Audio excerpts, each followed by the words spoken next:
गोष्टींचा अर्थ तिच्यासाठी प्रेम होता 16 वर्षाच्या मुलीसाठी. तो मला मारत नाही, वडील दारू पिऊन मारायचे तिला.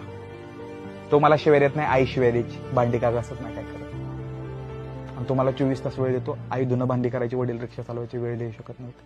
ह्या 3 गोष्टी तिला घरातून मिसिंग होत्या आणि त्या तिनं बाहेर शोधल्या. आणि तिनं तेव्हा वय नाही बघितलं की तो माझ्यापेक्षा 15 वर्षांनी मोठा. ठीक आहे. आणि जेव्हा मी तिला म्हणलं ठीक आहे, काही इश्यू नाहीये, प्रॉब्लेम नाहीये, काय तू म्हणते ते बरोबर आहे, मला 10 मिनिटं दे फक्त, मी तुला उत्तर देतो ह्या प्रश्नांची.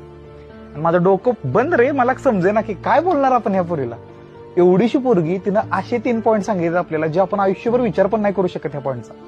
मी माघारी गेलो, चहा पिला मस्तपैकी. मी तिला म्हणलं हे बघ, तो मला 24 तास वेळ देतो, बरोबर आहे अशी म्हणलीस तू, ह्याचा अर्थ तो बोंबल फकीर आहे.